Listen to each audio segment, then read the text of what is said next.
Finally ತುಂಬ arrangements ಅದು ಇದೆಲ್ಲ ಆದಮೇಲೆ ಟಿಕೆಟ್ ಸಿಕ್ತು. ಆ ಟೈಮಲ್ಲಿ ಏನು ಅಂದ್ಕೊಂಡೆ, ಈ ಜರ್ನಿ ಸ್ಟಾರ್ಟ್ ಆಗ್ದಂಗೆ ಮುಗ್ದೋಗ್ಬಿಡುತ್ತೆ ಅಂತ ಅನಿಸ್ಬಿಡ್ತು.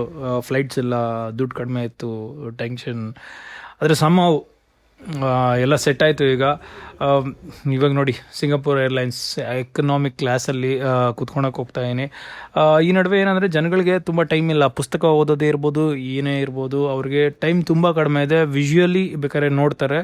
ಅದಕ್ಕೋಸ್ಕರ ನಾನು ಇದನ್ನೇ ಒಂದು ಡಾಕ್ಯುಮೆಂಟ್ ಚಾಪ್ಟರ್ ವೈಸ್ ಮಾಡ್ತಾ ಇರೋದು. ಇದು ಜಸ್ಟ್ ವ್ಲಾಗ್ ಅಲ್ಲ, ಇದು ನನ್ನ ಲೈಫ್ ಡಾಕ್ಯುಮೆಂಟ್. ಇಂಡಿಯಾಯಿಂದ ಚೈನಾವರೆಗೆ ನನ್ನ ಜರ್ನಿ.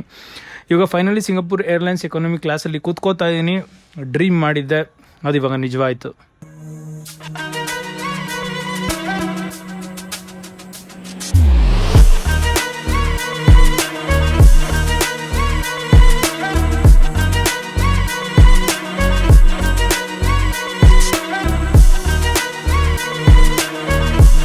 ಈ ಟ್ರಾವೆಲ್ ಜೊತೆಗೆ ನಾನು ಚೆನ್ನ ಸಿನಿಮಾದ ಪ್ರೋಸೆಸ್ ಬಗ್ಗೆ ಹೇಳ್ತಾ ಇದ್ದೀನಿ. ಹೇಗೆ ಮಾಡಿದ್ವಿ, ಏನಾಯಿತು ಅಂತ ಅಲ್ಲಲ್ಲೇ ಬಿಟ್ಸ್ ಆ್ಯಂಡ್ ಪೀಸಸ್ ಹೇಳ್ತೀನಿ ನಾನೀಗ. ಇದು ಹೊಸದಾಗಿ short film makers, not for the content creators, short film makers film ಮಾಡಬೇಕು ಅಂತ ಅನ್ನೋರಿಗೆ ಇದು ಯೂಸ್ಫುಲ್ ಆಗಿರುತ್ತೆ ಅಂತ ಅಂದ್ಕೊಂಡು ಹೇಳ್ತಾ ಇದ್ದೀನಿ. ಸ್ಟೋರಿ ಚೂಸ್ ಮಾಡೋದಂತೂ ಈಸಿ ಅಲ್ಲ, ತುಂಬ ಐಡಿಯಾಸ್ ಇರುತ್ತೆ. ಬಟ್ ಒನ್ ಸ್ಟೋರಿ ಅದು ನಿಮ್ಮ ಹಾರ್ಟಿಗೆ ಕನೆಕ್ಟ್ ಆಗುತ್ತೆ. That's when you decide this is the story I want to tell. ಆವಾಗ ನೀವು ಡಿಸೈಡ್ ಮಾಡ್ಕೊಳ್ಳಿ, ಓಕೆ ನಾನು ಇದನ್ನು ಮಾಡ್ತೀನಿ, ಈ ಕತೆ ಹೇಳಬೇಕು, ಅಲ್ಲಿವರೆಗೂ ಕತೆ ಚೂಸ್ ಮಾಡ್ತಾ ಇರಬೇಕು. ಸೊ ನಾನು ಪ್ರತಿಯೊಂದು ಸೀನು, ಪ್ರತಿಯೊಂದು ಫ್ರೇಮು ಸ್ಕ್ರಿಪ್ಟಲ್ಲಿ ಹಾಗೆ ಬರೆದಿಟ್ಟಿದ್ದೆ. ಸೊ ಈ ಸೀನ್ ಹಿಂಗಾಗುತ್ತೆ, ಈ ಸೀನ್ ಹಿಂಗಾಗುತ್ತೆ ಅಂತ.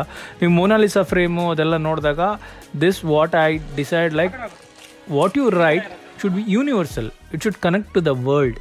Like most of the cinema ನಾನು ನೋಡಿದಾಗ ನನಗೆ ಅನ್ನಿಸ್ತಾ ಇತ್ತು, ಒಂದು ಲವ್ ಸ್ಟೋರಿ ಇರುತ್ತೆ, ಅದು ತಪ್ಪಿಲ್ಲ. ನಾನು ಹೇಗೆ ಚೆನ್ನಾಗಿ ಸ್ಕ್ರಿಪ್ಟ್ನ ಡಿಸೈಡ್ ಮಾಡಿಕೊಟ್ಟೆ ಅಂದರೆ, ನನ್ನ ಸಿನಿಮಾದಲ್ಲಿ ಫೈಟ್ಸ್ ಇರಬಾರ್ದು, ಲವ್ ಇರಬಾರ್ದು, ಸಾಂಗ್ ಇರಬಾರ್ದು, ಬಟ್ ಒಂದು ವಿಷಯ ಕರೆಕ್ಟಾಗಿ ಯೂನಿವರ್ಸಲ್ ಆಗಿರಬೇಕು, ಅದು ಕನೆಕ್ಟ್ ಆಗಬೇಕು.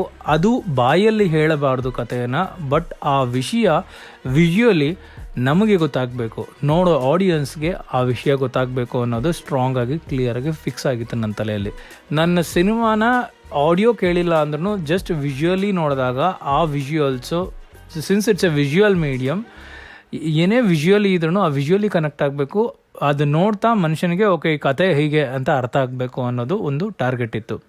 ನನ್ನ DOPಗೆ ಆಗಲಿ ಅಥವಾ ಟೀಮ್ಗೆ ಆಗಲಿ ಪ್ರಾಪರ್ ಸ್ಕ್ರಿಪ್ಟು ಎಲ್ರಿಗೂ ಶೇರ್ ಮಾಡಿದ್ದೆ. ಆಮೇಲೆ ನೀವು ಸ್ಕ್ರಿಪ್ಟ್ ಬರೆದಿದ ತಕ್ಷಣ ಎತ್ತಿಟ್ಕೊಬೇಕು ಅಂತ ಏನಿಲ್ಲ. ನೀವು ಎಲ್ರಿಗೂ, ಇಡೀ ಟೀಮ್ ಮೆಂಬರ್ಸ್ಗೆ ನೀವು ಕೊಟ್ಟು ನೀವು ಎಕ್ಸ್ಪ್ಲೇನ್ ಮಾಡಬೇಕು, ಇದು ಕತೆ ಈ ಥರ ಇದೆ, ನಾನು ಈ ಥರ ಕತೆ ಮಾಡಿದ್ದೀನಿ. ಇನ್ಕ್ಲೂಡಿಂಗ್ ಆ ಮಕ್ಕಳಿಗೂ ಕೂಡ ಯಾರು ಆ್ಯಕ್ಟ್ ಮಾಡ್ತಿದಾರಲ್ಲ ಅವ್ರಿಗೆಲ್ಲನೂ ಸ್ಕ್ರಿಪ್ಟಲ್ಲಿ ಏನಿತ್ತು, ಹೇಗೆ ಮಾಡ್ತಾಯಿದ್ದೀವಿ ಅಂತ ಆಲ್ರೆಡಿ ಎವ್ರಿ ವೀಕೆಂಡ್ಸ್ ಹೋಗ್ಬಿಟ್ಟು ನಾನು ಟ್ರೈನ್ ಮಾಡ್ತಾಯಿದ್ವಿ. ಅನೂಪ್ ಶೂನ್ಯ ಅಂತ ಅವರು ಮಕ್ಕಳಿಗೆ ಟ್ರೈನ್ ಮಾಡಿದ್ದು. ಆಮೇಲೆ DOP ಆಗಲಿ ಅಥವಾ like any of the members of the team ಆಗಲಿ ಎಲ್ರಿಗೂ ನಾವು ಸ್ಕ್ರಿಪ್ಟ್ನ ಶೇರ್ ಮಾಡಿದ್ವಿ. ಆಮೇಲೆ ಇಡೀ ಫ್ರೇಮ್ಸ್ ಎಲ್ಲನೂ ಯಾವ ರೀತಿ ಬರುತ್ತೆ, ಏನೇನು ರೆಫರೆನ್ಸಸ್ಸು ವಿತ್ ಇಮೇಜಸ್ ನಾನು ಆಲ್ರೆಡಿ ಎಲ್ರಿಗೂ ಹೇಳಿದ್ದೆ, ಪ್ರೊವೈಡ್ ಮಾಡಿದ್ದೆ. ಕೆಲವೊಂದು ಮಿಸ್ಕಮ್ಯುನಿಕೇಷನ್ ನಾವು ಶೂಟ್ ಲೊಕೇಶನಲ್ಲಿ ಎಲ್ರಿಗೂ ಆಗುತ್ತೆ, ಅದು ಸಹಜ. So you should face it, handle it, but ನಿಮ್ಮ ಔಟ್ಪುಟ್ ಬೆಸ್ಟಾಗಿ ಬರಬೇಕು. ಅದು ನೀವು ಎಡಿಟಿಂಗ್ ಟೇಬಲಲ್ಲಿ ಮಾಡ್ಕೊತೀನಿ ಅನ್ನೋದಕ್ಕಿಂತ ಆಲ್ಮೋಸ್ಟ್ ಲೊಕೇಶನಲ್ಲಿ ನೀವು ಫಿಲ್ಟರ್ ಮಾಡಿಕೊಂಡು ಅದು ಯಾರು ಏನನ್ನಲಿ, ಆ ಸಿಚುವೇಶನ್ ಹೇಗೆ ಇರಲಿ, ಆದಷ್ಟು ನೀವು ಕ್ಯಾಪ್ಚರ್ ಮಾಡ್ಕೊಂಡು ಇಟ್ಕೊಳೋದು ತುಂಬ ಇಂಪಾರ್ಟೆಂಟ್ ಆಗುತ್ತೆ. ಸೊ ಮತ್ತೆ ನಾನು ಸ್ಕ್ರಿಪ್ಟ್ ವಿಷಯಕ್ಕೆ ಮುಂದೆ ಕಂಟಿನ್ಯೂ ಮಾಡ್ತೀನಿ. ಜೊತೆಯಲ್ಲಿ ಈಗ ನನ್ನ ಜರ್ನಿನ ಕಂಟಿನ್ಯೂ ಮಾಡೋಣ. ನೀವು ಈ ವಿಡಿಯೋ ನೋಡ್ತಾ ಇದ್ದರೆ ನೀವು ಕೂಡ ಈ ಜರ್ನಿಯ ಪಾರ್ಟ್.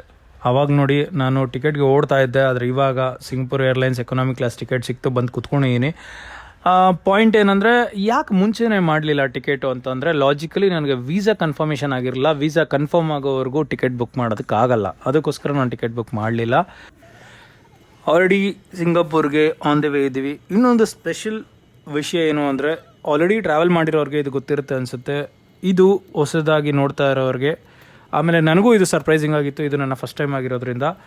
ಈಗ ಇಲ್ಲಿ 11:40 PM ಇಂಡಿಯಾ ಟ್ರಾವೆಲ್ ಮಾಡ್ತಾ ಇರೋದು. ಸಿಂಗಾಪುರ್ ಆ್ಯಕ್ಚುಲಿ ನಮಗಿಂತ 2.5 ಗಂಟೆಯ ಮುಂದೆ ಇದೆ. ಇಂಡಿಯಾ ಟು ಸಿಂಗಾಪುರ್ ಡ್ಯೂರೇಷನ್ ಇರೋದು 4 hours 45 minutes. ಬಟ್ ನಾನು ರೀಚ್ ಆಗೋದು ಸಿಂಗಾಪುರ್ಗೆ ಮಾರ್ನಿಂಗ್ 7 ಅಥವಾ 8 AM.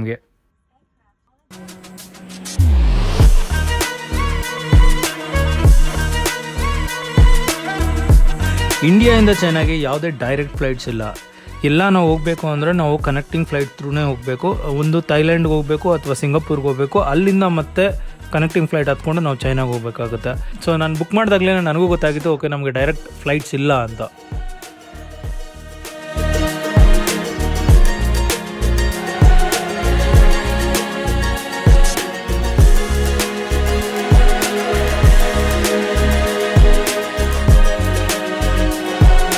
Singapore airlines ticket book ಮಾಡ್ಕೊಳ್ಳೋ ಟೈಮಲ್ಲೇ ನಮಗೆ ಕಾಂಪ್ಲಿಮೆಂಟ್ರಿ ಫುಡ್ ಸೆಕ್ಷನ್ ಇರುತ್ತೆ. ಅದನ್ನು ಸೆಲೆಕ್ಟ್ ಮಾಡಿಕೊಂಡ್ರೆ ಇನ್ಕ್ಲೂಡೆಡ್ ಫುಡ್ ಅಂತ ನಮಗೆ ನಮ್ಮ ಟ್ರಾವೆಲ್ ಟೈಮಲ್ಲಿ ಫುಡ್ ಕಾಂಪ್ಲಿಮೆಂಟ್ರಿಯಾಗಿ ಸಿಗುತ್ತೆ. ಇವಾಗ ನನಗೆ ಕಾಂಪ್ಲಿಮೆಂಟ್ರಿ ಫುಡ್ ಸಿಕ್ಕಿದೆ, ಮೋರ್ ದೆನ್ ಎನಫ್. ಇದು ಸಿಕ್ಕಿರೋದೇ ಸಾಕು ನನಗೆ, ತುಂಬ ಚೆನ್ನಾಗಿದೆ. ಇದರಲ್ಲಿ ವೆಜ್ ನಾನ್ ವೆಜ್ ಎಲ್ಲನೂ ಇರುತ್ತೆ, ಇನ್ಕ್ಲೂಡಿಂಗ್ ವೈನು ಇರುತ್ತೆ. ಸೊ ನೀವು ಏನು ಬೇಕಾದರೂ ಕನ್ಸ್ಯೂಮ್ ಮಾಡ್ಬೋದು, ಅದೆಲ್ಲ ಅನ್ಲಿಮಿಟೆಡ್ ಆಗಿರುತ್ತೆ, ನಿಮಗೆ ಎಷ್ಟು ಬೇಕಾದರೂ ತೊಗೊಬೋದು. ಇಲ್ಲಿಂದ ನೆಕ್ಸ್ಟ್ ನಾನು ಚೈನಾಗೆ ಟ್ರಾವೆಲ್ ಮಾಡಬೇಕಾದ್ರೂ ಸಿಂಗಾಪುರ್ ಏರ್ಲೈನ್ಸಿಂದ ಅಲ್ಲೂ ಕಾಂಪ್ಲಿಮೆಂಟ್ರಿ ಫುಡ್ನ ಸೆಲೆಕ್ಟ್ ಮಾಡ್ಕೊಂಡಿದ್ದೀನಿ. ಸೊ ನನಗೆ ಡಿನ್ನರ್ ತಲೆನೋವಿಲ್ಲ. ಫೈನಲಿ ಸಿಂಗಾಪುರ್ ರೀಚ್ ಆಯಿತು. ನಿಜ ಹೇಳಬೇಕು ಅಂದರೆ ಇವಾಗೂ ಕೂಡ ನನಗೆ ಸ್ವಲ್ಪ ಅನ್ರಿಯಲ್ ಅನಿಸ್ತಿದೆ. ನಿನ್ನೆವರೆಗೂ ಟಿಕೆಟ್ ಟೆನ್ಷನ್ನು, ನಾನು ಇವಾಗ ನೋಡಿದ್ರೆ ಬೇರೆ ಕಂಟ್ರಿಲಿ ನಿಂತಿದ್ದೀನಿ. ಇವಾಗ ನೋಡಿದ್ಮೇಲೆ ಈ ಮೊಮೆಂಟ್ ತುಂಬ ಸ್ಪೆಷಲ್ ಅನ್ನಿಸ್ತಿದೆ ನನಗೆ. ಇಮಿಗ್ರೇಷನ್ ಕ್ರಾಸ್ ಮಾಡಿ ಇವಾಗ ಅಫಿಷಿಯಲ್ಲಾಗಿ ಸಿಂಗಾಪುರಲ್ಲಿದ್ದೀನಿ ಅನ್ನೋ ವಿಷಯ. ಒಂದು ಟೈಮಲ್ಲಿ ಇದು ಆಗಲ್ಲ ಅಂತ ಅನ್ನಿಸ್ತು, ಆದರೆ ಇವಾಗ ನೋಡಿದ್ರೆ ನಾನು ಇಲ್ಲಿದ್ದೀನಿ. ಆನೆಸ್ಟ್ಲಿ ಲೈಕ್ ಇಂಡಿಯಾಯಿಂದ ಸ್ಟಾರ್ಟ್ ಆಗಿ ಜರ್ನಿ ಇವಾಗ ಇಂಟರ್ನ್ಯಾಷನಲ್ ಆಗಿದೆ. Next stop